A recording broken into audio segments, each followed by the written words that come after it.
Today on the Blue Wave Sports Show, the FAU football team hosts Marshall this past weekend. Did they pick up their first home win against the defending conference champs? Plus, the women's volleyball team looks to continue their October dominance as they hit the road this past weekend. After that, we sit down with a member of the women's basketball team to discuss the upcoming season. All of this and more coming up on the Blue Wave Sports Show.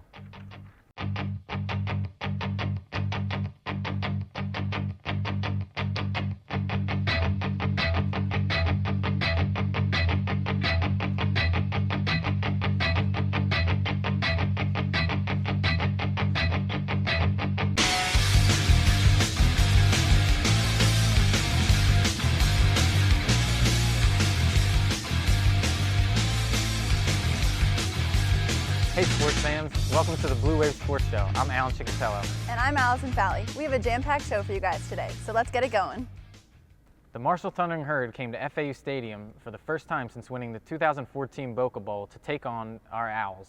Daphne August was on the field to catch up with the action. With 3 of the last 4 losses are right here at home, the Owls want to turn things around by beating Conference USA reigning champions, the Marshall Thundering Herd. On the opening drive, Marshall started the game quick, scoring a 75-yard touchdown on the feet of senior running back Devin Johnson. On FAU opening drive, quarterback Jason Driscoll started for the injured Jack West Johnson and led FAU to a field goal to cut the lead to 4. Pinned deep on their own side of the field, inside the 5-yard line, running back Jay Warren was stuffed in the end zone, resulting in a safety, giving Marshall a 9-3 lead. Marshall extended their lead in the second quarter, scoring another touchdown to go ahead 16-3. Once again, the Thundering Herd was about to score, but cornerback O.C. Rose intercepted a pass and danced through defenders to return a 95-yard touchdown, bringing the score 16-10.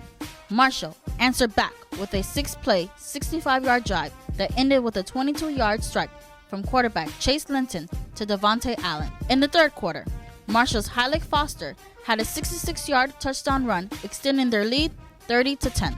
FAU's Tyler Cameron had an explosive third quarter, leading to a 2-yard touchdown run by running back Trey Rodriguez, making the score 30-17. Rodriguez finished the game with 16 carries for 74 yards. Driscoll finished the game 14 for 31 for 203 yards. Cameron had 6 catches for 111 yards, but that wasn't enough as the Owls stays winless at home, losing to the Thundering Herd 33-17. FAU looks to bounce back on the road against UTEP. For the Blue Wave Sports Show, I'm Daphne August. The Owls will head to El Paso, Texas this week to face the UTEP Miners. The women's basketball team will open up their 2015-2016 season at home against the Akron Zips on November 13th. Hannah Warner sits down with sophomore forward Sasha Cedino. Hi, I'm Hannah Warner here with Sasha Cedino. What are you expecting for this season? Well, we should go far. The way we've been practicing, the way we've been over summer, all the training we've been doing is a lot harder and a lot more intense than we have been the previous year. So I feel like we're just gonna excel. We're gonna do a lot of great things this year. Y'all are gonna be on Fox Sports Live playing against Ole Miss. Are you excited about that? I am, because last year, we struggled a little, but we came back. But this year, tables are going to turn. They're going to feel like, we're coming out strong. And who are you most excited to play against this year?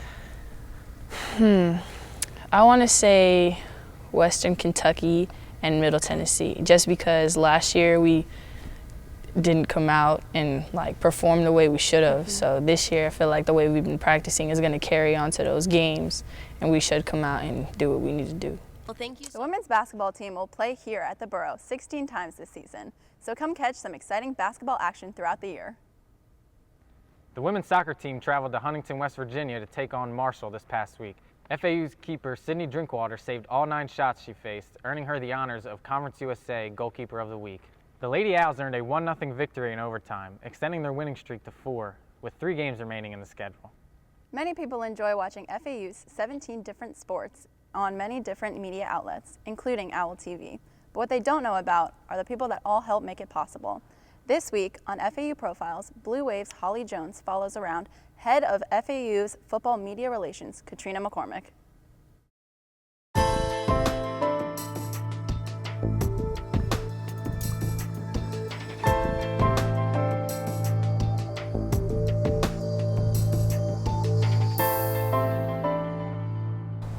One of the most hectic times of the year here at FAU is football season. And while fans enjoy watching it on TV, listening to it on the radio, and reading about it in newspapers, there's one person who is in charge of getting all the vital information to these media outlets to give to you, the fans. Katrina McCormick is the head of media relations for football and is in charge of getting outlet statistics, access to the field and players, and managing FAUsports.com. She even meets with the sports commentators and sideline reporters the day before a big game and facilitates their meeting with the coaches. Football was the driving force of our athletic department when it started, and it continues to be. So that's where the majority of our emphasis is placed, and that's where I wanted to be at the time. And if I'm going to be responsible for what we produce for that sport, then I want to be the one that's doing it. I enjoy it. It's different than some of the other sports, or most of the other sports. You have more of a daily access to the reporters, which is why we all go into it, and you have a better option or better hope of getting your story ideas out to the journalist through football than some of the other sports.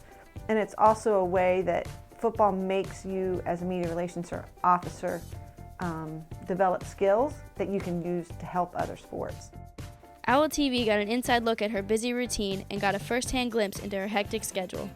I usually do ours on Sundays. Somebody proofs them on Mondays, and we distribute them on Tuesdays.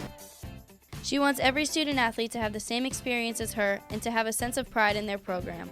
I understand what it's like to be on a team, and I think that's the reason why I've stayed in it, because I like working in a team environment and being a piece of a bigger puzzle or a bigger event. Laptop does the stats for us. It streams, or it texts play-by-play during the game on the internet. Well, I was a communications major. I thought I wanted to write for a newspaper, and we volunteered. The school that I went to, we were required to volunteer at TV stations, news stations, radio stations before you graduated. And there was a lot of things about the journalistic world that I didn't like.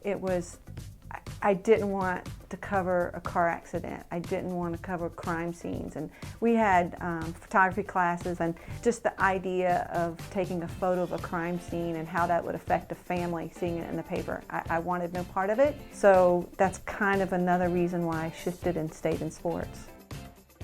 Game days start very early and end very late for Katrina, and the days leading up to game day are also full of preparation.